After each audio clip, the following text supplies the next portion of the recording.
네, 안녕하세요. 예스맨입니다. 여러분들의 구독과 좋아요로 이 채널이 유지되고 있습니다. 네, 영상 속도는 1.5배를 추천드리는 바이고요. 네, 이번에도 어떤 소식이 나왔는지 같이 한번 내용을 보도록 하겠습니다. 자, 이번에 제가 서브로 채널을 계속 한동안 좀 쉬었지만 존버왕 채널도 가끔씩 좀 신경을 쓰도록 할 테니 좀 많은 사랑 부탁드리겠습니다. 구독 한 번쯤 해주시면 정말 감사할게요. 자, 내용을 한번 보시게 되면 7월달 FOMC 연준은 0에서 0.25% 연방기금 목표 금리를 유지할 것이며 월 1200억 달러 국채 800억 달러 플러스 MBS 400억 달러 정도에 대한 규모를 자산 매입을 유지할 전망을 보여주고 있다고 합니다.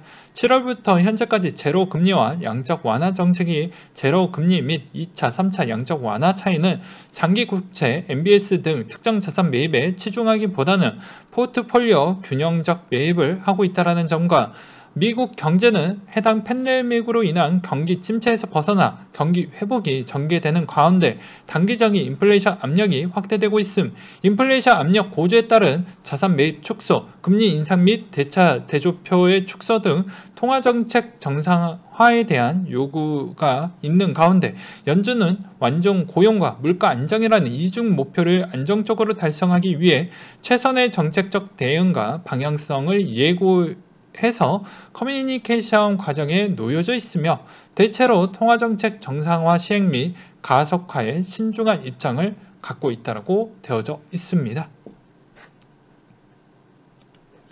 네, 그 다음으로 7월 마지막 주 스케줄 부분을 미리 알려드리겠는데요. 보게 되면 미국의 FOMC 28일까지 있는 내용이 있고 잭슨홀 미팅 8월에 대부분 아주 중요한 내용이 나와져 있으니 요게 한번 집중을 해보자. 저도 요거 기다리고 있어요.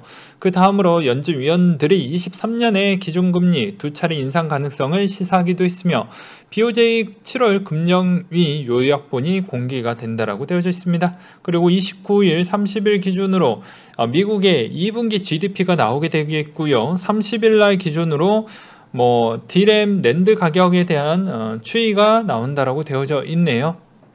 그 다음으로 31일 날 드디어 LG전자가 휴대폰 사업 철수 부분에 따른 형태가 이루어지는 날이라고 되어져 있습니다. 그 다음으로 페리스 힐튼이 NFT에 나는 진심이다 라고 이야기를 했는데요. 이분은 기존 때부터 비트코인도 좋아하기도 했었고 이제 여기에 NFT까지도 가담을 하면서 여전히 사업에 대한 모델성 부분으로 보았을 때 상당히 좀 센스가 빠르다라고 저는 생각이 듭니다. 여기서 이제 또 후발적으로 들어오는 쪽이 JYP 등등이 엔터 쪽에서 많이 들어오고 있는 실정이죠. 그리고 코인데스크 US 인터뷰에서도 이런 내용이 나오기도 했었는데요. 세계가 자신의 정신과 마음을 완전히 지배하고 있다. 그리고 이번 형태로 인해서 NFT가 좀 새로운 패러다임을 많이 줄 것이다라는 요약된 내용이라고 볼 수가 있습니다. 그래서 미술과 창작과 이런 엔터 사업에 상당히 도움이 많이 된다. 이런 내용들이 있어요. 그래서 이분 들이 이번 NFT와 접목이 돼서 어떠한 사람이 이것으로 인해서 엄청난 성공을 만들어지는 사람들이 대거 많이 늘어날수록 해당이 있어서 어떻게 보면 다이렉트로 비트코인을 좋아하는 시장 마켓 자체가 조금씩 성장을 하겠죠. 그렇지만 NFT 자체가 성장할 수 있는 모델은 이런 어떻게 보면 개인에 대한 가치로 접근을 해서 들어오는 그런 사업들이 꽤 많이 들어올 것이기 때문에 시장은 점점 커질 것으로 보여집니다. 아무튼 진심으로 한다라고 하니까 그만큼 이제 팬도 늘어나고 그 팬들이 이제 이런 NFT를 사주기 위해서 비트코인에 대한 생태계를 이해를 해야 되기 때문에 그만큼 또 직간접적으로 수혜 볼 수 있는 그런 쪽도 생길 것이고 또 마켓 시장 자체 규모가 커지니까 저는 나쁘지 않는다라고 보는 입장입니다. 그 다음으로 미국의 유명 힙합 아티스트 버스타 라임즈가 비트코인을 보유하고 있다라고 이야기를 꺼내기도 했었고요. 그리고 잭도시, 앨런 머스크, 캐시우드 비트코인 컨퍼런스에서도 비트코인 너무 좋다 라고 이야기를 하기도 했었죠. 뉴욕 투자회사 엣지 웰스가 2분기 그레스케일 이더리움 신탁 매입했다. GBTC 포지션도 늘렸다라고 했는데요. 적절히 분산 투자를 하고 있습니다. 이분들의 분산 투자는 좀 규모가 커서 생각보다 개미적 관점으로 보시면 안 돼요. 이분들 나름대로 분산 투자를 하고 있습니다. 적립식 투자, 분산 투자 같이 하고 있거든요. 그렇기 때문에 그 가능성에 대한 딜을 좀 하고 있는 실정인 것이고, 우리 같은 개미는 선택과 집중을 해야 부자가 될 수 있는 단계로 넘어가는데, 그 해당에 있는 그 용기 그리고 그만큼에 대한 위험성을 한 번도 체험을 못 해 보셨던 분들이 되게 많이 있을 거예요. 근데 그것을 다 이겨내셔야지만 부자에 가까워질 수 있다는 걸 좀 알고 계셨으면 좋겠습니다. 그리고 하나 더 좀 오지랖이긴 하겠지만, 대부분 하위 계층은 하위 계층으로 계속 남아있는 이유는 그만큼 저는 무언가도 위험한 도전을 하려고 하지 않고, 그 다음으로 또 그만큼 바라는 건 좀 어떻게 보면 해당에 있는 교육 때문인 것인지, 아니면 사회적으로 보여줬던 그런 측면이 꽤 정보의 매체가 좋아져서 그런 걸 많이 보다 보니까 눈높이만 높아진 것인지 전 좀 헷갈리게 되더라고요. 근데 분명한 것은 모든 건 등가 교환입니다. 무언가를 내가 그만큼 해놔야 그래야지 비로소 나중에 그 효과를 받을 수 있는 그런 형태가 되는데, 어떻게 보면 누군가한테, 타인한테 계속 바라기만 하면 자기한테 득되는 게 1도 없어요. 근데 세상에 또 꽁돈은 또 없거든요. 네, 그런 거를 너무 맹신하고 또 계시는 분들도, 그리고 이번 사회에 있어서 뭐 그런 복지 부분도 또 보게 되면 좀 이상하게 가는 것 같다라는 생각이 또 들기도 합니다. 사유재산을 키울 때도 저도 미친 듯이 힘들게 돈을 모았는데, 그것을 좀 많이 개입을 하는 게 과연 바람직한 행동인 것인지 저는 좀 헷갈리거든요. 물론 제가 어느 정도 자산 이상이 되면 저는 여러분들과도 이야기를 했고, 저에 대한 약속도 지키겠는데요. 저는 기부를 할 겁니다. 예, 기부를 할 거예요. 근데 그 과정이 얼마나 힘들었던 거 아는데, 그거를 되게 가볍게 어떻게 보면 부자를 적폐로 만드는 게 과연 그게 바람직한 사회활동인 것인지, 오히려 그런 부자들이 해당에 있는 의욕이 꺾이게 되면 그만큼 고용률이 떨어지게 될 것인데, 그런 측면을 보게 되면 좀 마음이 아프다라고 생각이 듭니다. 오히려 그 피해는 분명히 하위계층이 더 많이 가져가게 될 것인데 말이죠. 아무튼 이런 부분이 좀 저는 매우 안타깝다라고 생각이 듭니다. 그 다음으로 저스틴 선이 트론의 디파이 생태계 강하지만 인지도에서는 폴리곤에게 밀리고 있다. 뭐 최근에 제가 2분기 보고서에서도 보여드리기도 했죠. 트론이 조금 생태계가 강하지만 인지도 측면은 밀리고 있다. 그건 사실입니다. 이오스도 마찬가지죠. 그렇기 때문에 계속 안주하다가는 시총의 순위가 바뀔 수 있는 형태가 언제든지 일어날 수 있는 게 이상하지 않는 거예요. 한때 초창기 때 뭐 카카오톡 비슷한 게 여러 가지가 많이 나오기도 했었죠. 그런 거와 거의 유사하다고 볼 수 있습니다. 야, 그러면 지금 몇 년이면 꽤 많이 지났는데 그게 그렇게 될 수가 있냐? 그럴 수가 있죠. 왜? 아직 규제가 명확해지지 않았죠. 그 규제가 명확해진 상태에서 시장에 있는 판도가 어느 정도 정리가 되어야지만 그때부터 경쟁이라는 싸움이 더욱더 투명하게 되고, 그 투명하게 된 상태에서 어느 정도 경제에서 뒤떨어지면 이제 없어지는 거고, 거기에서도 이제 싸워서 남아있는 애들이 최종 플랫폼 부분을 다 장악한다고 볼 수가 있는데, 지금은 그런 부분이 이더리움을 제외한 나머지 쪽은 눈에 들어오는 건 없습니다. 그 다음으로 BOE에 이어 골드만삭스도 유럽 헤지펀드의 암호화폐 ETP를 서비스를 제공을 했다라는 내용이 있고요. 그만큼 골드만삭스는 USDC, 코인베이스, 스텔라 이런 형태가 다 엮여져 있기 때문에 골드만삭스는 삭스 나름대로 지금 자기 갈 길 제대로 가지고 있는 실정이고요. 솔라나 재단이 스테이킹 풀을 출시를 했다라는 내용과 에이다의 웹 브라우저 모바일 호환 예정이 남아져 있다라는 내용이 또 있었습니다. 그리고 뉴욕주의 마세나가 90일간 신규 암호화폐 사업 유예 계획을 또 발표하기도 했었고요. 그 이유는 이번에 친환경적인 부분에 대한 에너지를 사용을 하다 보니까 유예 기간을 좀 주었다라는 내용과 터키가 10월 암호화폐 규제 법안을 발의를 했다고 하는데요. 터키 통화는 여전히 회복을 못 해주고 있는 실정입니다. 그 다음으로 아마존 비트코인 18억 달러 구매 예정이다라고 해서 나왔던 내용이 있는데요. 이건 이제 예정이다 보니까 아직 좀 더 변수는 좀 남아져 있긴 하지만 거의 확정이라고 보시면 될 것 같습니다. 예, 그래서 문제될 소지는 없고 아마존이 이렇게 하는 배경은 여러 가지 부분이 꽤 있습니다. 요새 신사업을 많이 하고 있죠. 그리고 그 주변에 페이팔과 스퀘어를 보았을 때 요거 좀 괜찮을 것 같다 라는 생각이 분명히 들었을 것으로 보여집니다. 앞으로 사업 확장이 어디까지 넘어갈 것인지를 좀 유심하게 지켜볼 필요성이 있을 것 같고요. 그리고 아마존 자체에서도 분명히 요거는 돈 될 사업이라고 분명히 알 걸로 보여집니다. 그 뒤에 애플과 그 뒤에 나머지 있는 회사들도 따라올 것으로 보여지지만 여기서 분명히 알아야 될 포인트는 현금성 자산이 많은 회사들만 참여가 가능한 것이지 현금성 자산이 별로 없는 회사들은 참여할 수도 없다. 그러니까 즉 장치 산업에 있는 회사들이 장치 투자를 많이 해서 그렇게 돈을 벌고 있기 때문에 그런 쪽은 유동성이 별로 안 좋죠. 현금의 흐름표가 별로 좋지 않는다는 겁니다. 그렇기 때문에 다 그럴 수는 없다라는 점을 다시 한번 말씀을 드리는 부분이고요. 그리고 잭도시가 비트코인은 트위터의 미래 핵심이다라고 23일 기준으로 2분기 실적 발표에서 그런 이야기를 했다라고 하는데요. 그 이유는 2분기까지는 좋죠. 근데 3분기, 4분기 때는 요거 지금 방향성이 좀 애매하거든요. 하반기에도 좀 강세가 나와야 하는데 지금 방향성이 애매하고 오히려 이런 형태로 가면 3분기 때부터 거래량이 폭망할 것 같으니 자꾸 이제 언론 플레이 시작을 했습니다.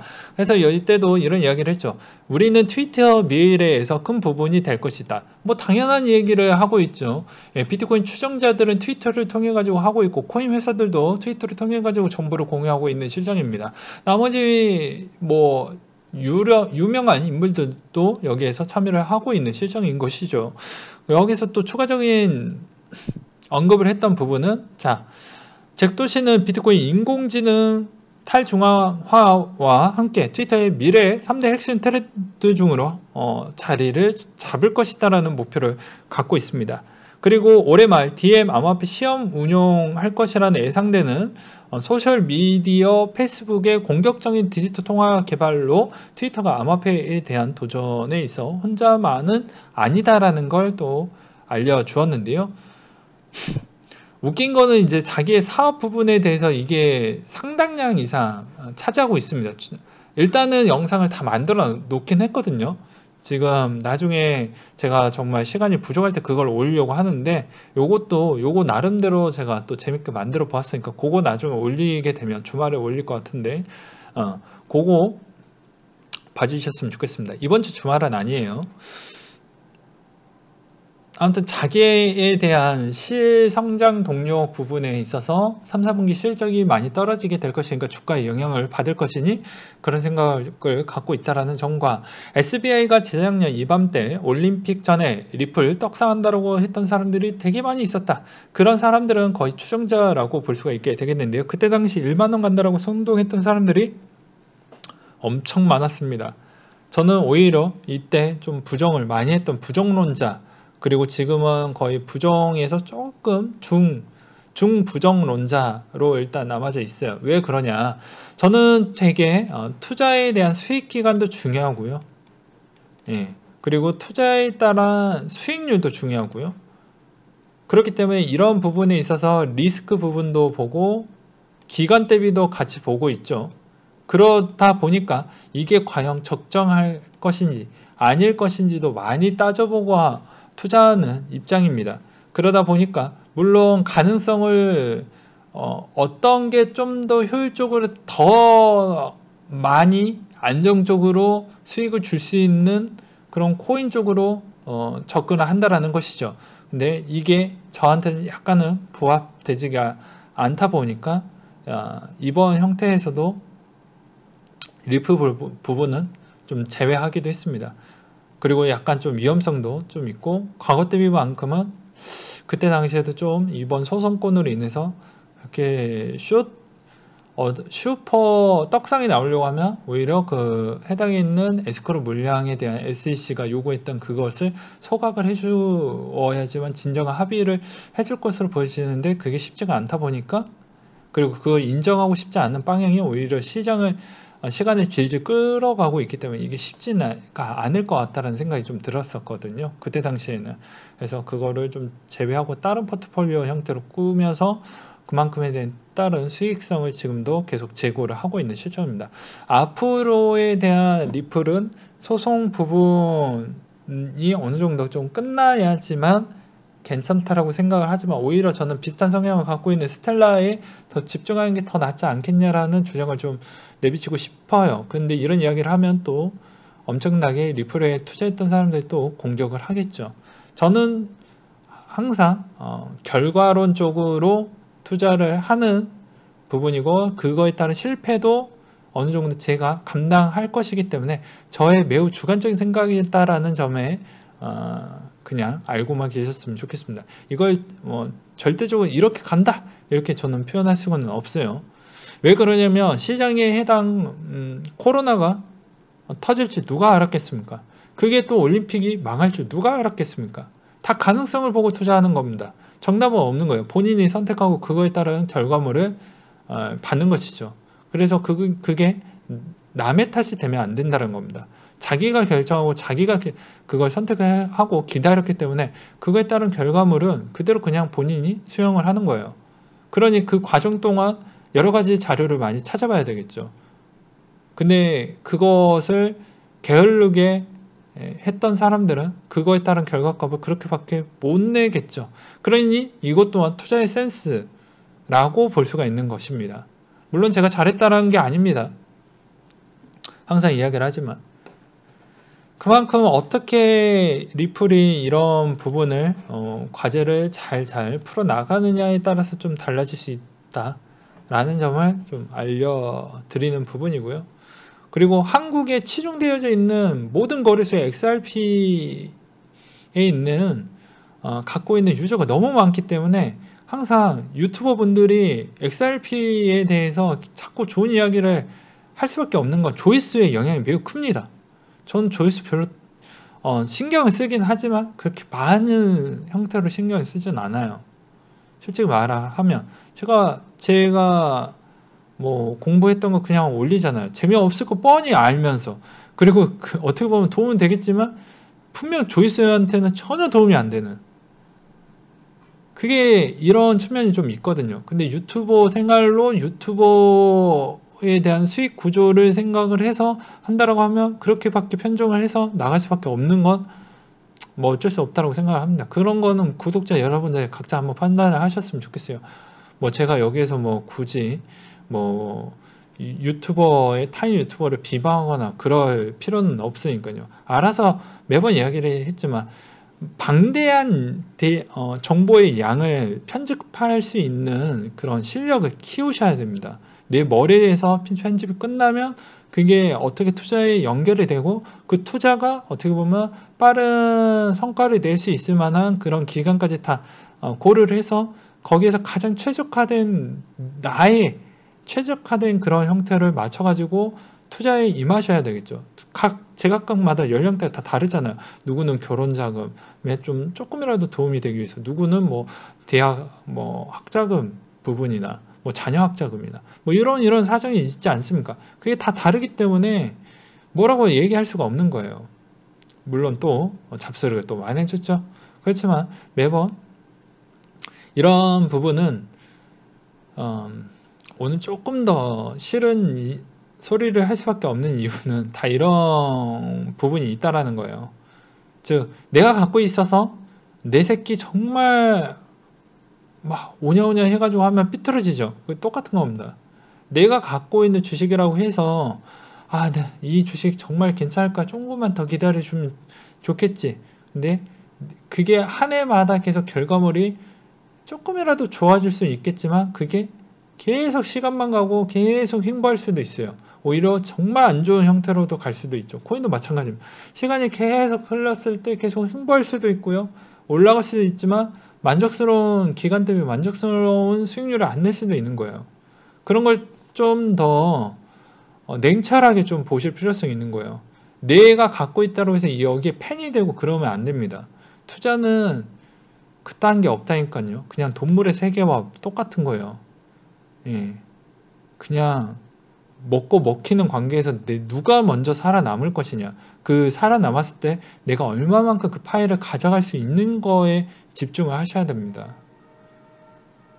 사회생활도 똑같은 거예요. 사회에서도 어떻게 보면 부자라는 그 자리가 되게 어렵고 본인에 대한 노력도 들어 여러 가지가 다 들어간 결과물적으로 그 부자가 되셨던 거예요. 그게 시샘과 질투가 나왔던 그런 사람들은 그냥 거기에서 계속 그 자리에서만 밑에서만 계속 살아야 돼요. 왜? 아무것도 안 했으니까. 뭐 시기 질투한다라고 누가 보너스 주거나 누가 월급을 좀 더 주는 사람이 있나요? 없잖아요. 근데 노력을 어정쩡하게 해도 부자 반열까지는 못 갑니다. 명확하게 미치거든지 막 그렇게 해야 되겠죠. 뭐 저의 자랑은 아니지만 저는 어떤 투자를 하게 되면 내 돈이 들어갔던 거는 그냥 내 돈이 너무 아깝고 내가 이때까지 어떻게 돈을 벌어왔던 걸 알고 있기 때문에 너무 힘들게 돈을 벌었거든요. 어렸을 때부터. 그래서 그걸 놓치고 싶지가 절대 싫어요. 절대 손해보고 싶지도 않고요. 그게 너무 간절하고 너무 싫기 때문에 어떤 구독자분이 댓글을 이렇게 남겨주셨더라고요. 너는 AI냐? AI가 될 수밖에 없죠. 금액의 사이즈를 한번 보십시오. 그럴 수밖에 없어요. 근데 매번 큰 돈이 생기면 또 큰 돈이 생긴 만큼에 따른 고민이 생기고 여러 가지에 따른 또 생각이 또 많아집니다. 그걸 계속 유지를 하기 위한 또 다른 전략이 필요하죠. 그러니까 상당히 다 자신의 위치에서 고민과 애로사항이 많은데 그걸 다 헤쳐나가야지만 비로소 좋은 투자에 따른 결실이 나오고 그게 부자로 좀 연결이 다 된다 라는 점을 좀 알고 계셨으면 좋겠습니다. 오늘 좀 정리가 안 되는 영상을 아마 나갈 것 같네요. 뭐 이런저런 이야기를 좀 하다 보니까 그래도 제가 어떤 의미적으로 이런 이야기를 했는지 아마 전달이 잘 될 것으로 보여져요. 그 다음으로 플레이어에 대한 내용이 나온 게 있는데요. 뭐 송보드 소개로 블로그에 설명 몇 가지의 중요한 기능이 뭐 추가 소식으로 나온 거라고 합니다. 그래서 내용을 보게 되면 송보드에서 고유한 자산이 뭐 SGB라고 하는데 이게 보상의 연간 10% 인플레이션 메커니즘과 함께 150억 개 토큰이 공급이 된다라고 하네요. 그래서 12월 12일 스냅샷 동안 보유한 1XRP당 0.15 SGB를 준다라고 합니다. 근데 적격한 참가자에 한 번만 일괄 지급이 되며 이 SGB의 배포는 플레이어 에어드랍에 추가가 되며 메인넷 출시와 함께 제공이 된다고 합니다. 이미 참여 거래소에 연락하여 적격 수령인 SGB에 배포하도록 요청이 되어져 있으며 커뮤니티 또한 이런 내용이 뭐 들어가져 진다고 하니까 그걸 적절하게 잘 이용을 하셨으면 좋겠습니다. 그래서 메인넷은 9월 말이나 10월 초에 감사를 거쳐서 출시할 예정이고 뭐 그렇다라고 하네요. 잘 대응을 하셨으면 좋겠네요. 네, 드디어 8월달 부분에 대한 소식을 좀 봐야 되겠죠. 30일 1일 날뭐 백신 여권의 아이콘 소식 그리고 8월 5일 체인링크 10일 카바 그리고 8월 마지막 주에 뭐 폴카다 월튼체 카바 소식이 있다라는 점을 참고하셨으면 좋겠습니다.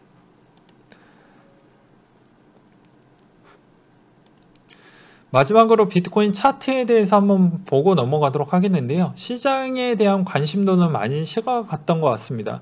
현재 거래량 대비해서 너무 많이 줄어들었고요.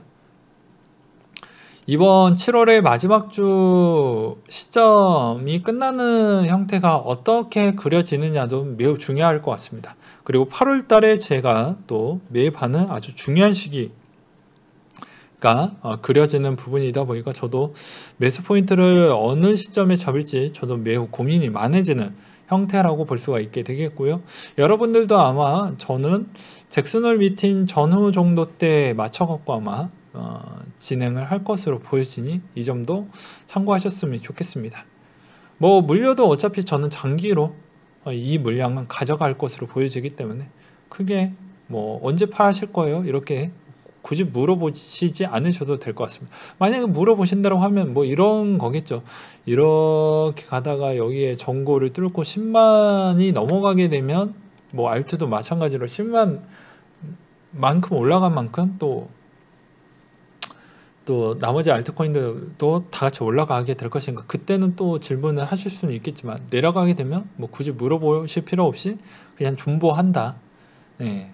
어차피 저는 이미 빼놓은 시드도 있고 그 시드 외 쪽으로 현금 시드도 어느 정도 여력이 있으니 그때 상황을 보고 하겠지만, 그때도 또 한 번에 있는 그 전략, 절대 불변의 법칙, 그 전략을 그대로 이용을 할 것이기 때문에 뭐 특별한 건 없습니다. 그냥 본인의 심리를 어느 정도로 다스릴 수 있냐, 그리고 어느 정도만큼에 따른 냉철한 분석과 본인에 대한 그런 철저한 분석에 대한 정리를 잘 해놓고 그걸 그대로 행동으로 옮길 수 있는 용기가 있어야 되겠죠. 그 용기가 있어야지만 비로소 수익을 가져갈 수가 있는 겁니다. 매번 이야기를 하지만 똑같이 올라갔었을 때 무섭다라고 못 사요. 내려갈 때는 또 내려갔다라고 무섭다라고 못 사요. 그러면 언제 살 거예요?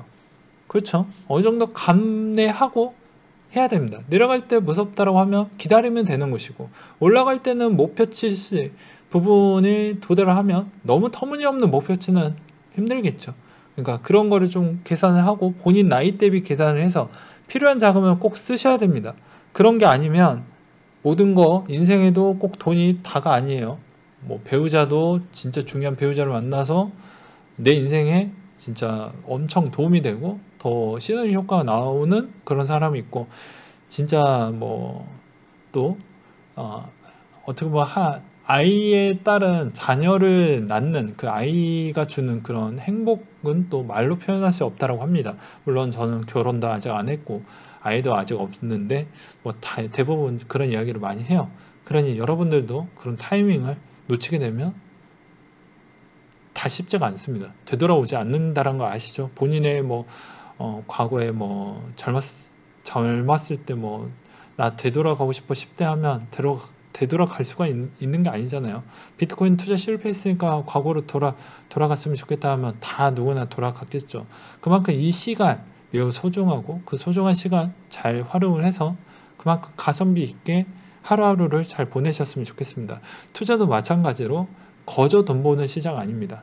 다들 그만큼 피나는 노력과 그런 노력에서 어느 정도 실력이 같이 붙어져 있는 사람들, 그리고 그 해당에 있는 그 용기, 그리고 그 결단력, 그리고 수많은 정보력을 편집할 수 있는 그런 두뇌가 결집이 되어야지만 그게 결과물적으로 좋게 나올 수가 있겠죠. 하나 더 이야기를 하면 운이 하나가 더 있겠네요.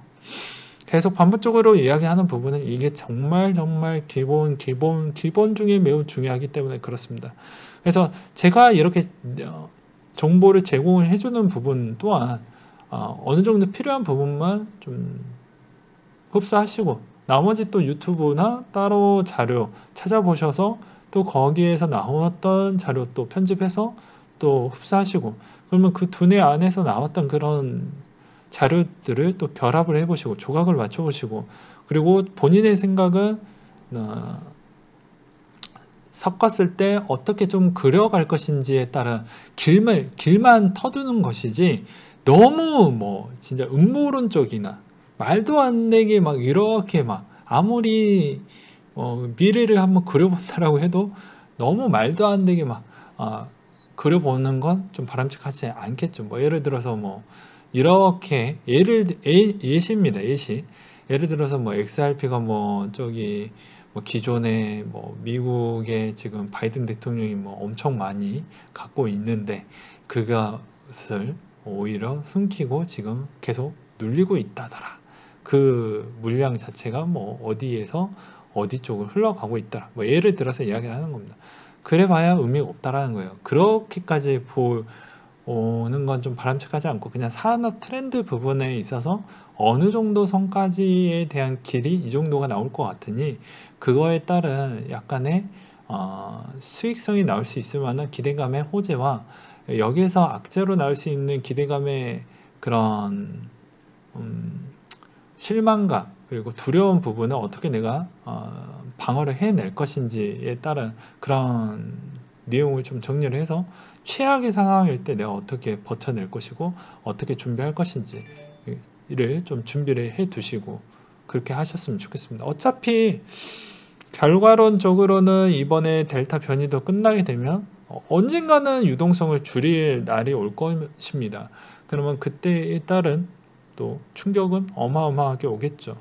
그러니까 올인을 했던 분들은 그것을 감내하셔야 비로소 큰 사람이 되니까 그 점을 꼭 잊지 않으셨으면 좋겠네요.